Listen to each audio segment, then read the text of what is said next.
গতকালকে থেকে আজকে আবার সৌদি আরবের রিয়ালের রেটটা কিছুটা ঊর্ধ্বমুখী রয়েছে, তবে আবার কোনো কোনো এক্সচেঞ্জে রিয়ালের রেটটা অপরিবর্তিত আছে। বন্ধুরা মনে রাখবেন, টাকার রেটটা যে কোনো সময় কিন্তু পরিবর্তন হয়ে যেতে পারে। তো আজকে হলো মে মাসের 21 তারিখ 2024 সাল, রোজ মঙ্গলবার। এখনকার এই ভিডিওতে আজকে সৌদি আরবের সকল এক্সচেঞ্জের রিয়ালের রেট, ব্যাংক রেট, বিকাশ রেট, ক্যাশ রেট কত বিস্তারিত জানতে সম্পূর্ণ ভিডিওটি দেখার অনুরোধ রইল। সৌদি আরবের প্রতিদিনের রিয়ালের রেটের আপডেটগুলি পেতে আমাকে ফলো বা সাবস্ক্রাইব করে রাখতে পারেন। তো বন্ধুরা, আজকে শুরুতেই আমি আপনাদেরকে জানিয়ে দেব, সৌদি আরবের তেলেমানি থেকে যদি আপনারা 1 রিয়াল বাংলাদেশে পাঠান তাহলে 30 টাকা 40 পয়সার মতো করে পেয়ে যাবেন। এসটিসি পে থেকে 28 টাকা 76 পয়সা, সৌদি আরবের ফাউরি থেকে আপনারা 31 টাকা 10 পয়সার মতো করে পাবেন।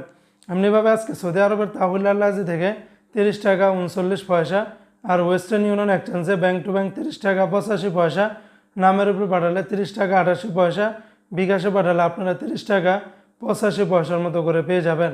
সৌদি আরবের এসএনবি ব্যাংক বা কুইক পে থেকে 30 টাকা 41 পয়সা, বিনিয়ালা থেকে 30 টাকা থেকে শুরু করে 30 টাকা 91 পয়সার ভিতরে পাবেন। এনজাস ব্যাংকে 30 টাকা 70 পয়সা, আলিনমা পে থেকে 29 টাকা 90 পয়সার মতো করে পাবেন। অপরদিকে আজকে সৌদি আরবের মোবাইল পে থেকে ব্যাংক টু ব্যাংক 30 টাকা 29 পয়সা, নামের উপরে পাঠালে 30 টাকা 69 পয়সা, বিকাশে পাঠালে আপনারা 28 টাকা 98 পয়সার মতো করে পাবেন। সৌদি আরবের ইউআর পে থেকে আপনারা ব্যাংক টু ব্যাংক 30 টাকা 26 পয়সা, নামের উপরে পাঠালে 30 টাকা 69 পয়সা, বিকাশে পাঠালে আপনারা 28 টাকা 98 পয়সার মতো করে পাবেন। অপরদিকে আজকে সৌদি আরবের টিকমো অ্যাপস থেকে আপনারা ব্যাংক টু ব্যাংক 30 টাকা 76 পয়সা, বিকাশে পাঠালে আপনারা 31 টাকা 1 পয়সার মতো করে পাবেন। তো এই ছিল আজকে সৌদি আরবের সকল এক্সচেঞ্জের রিয়ালের রেটের বিস্তারিত আপডেট।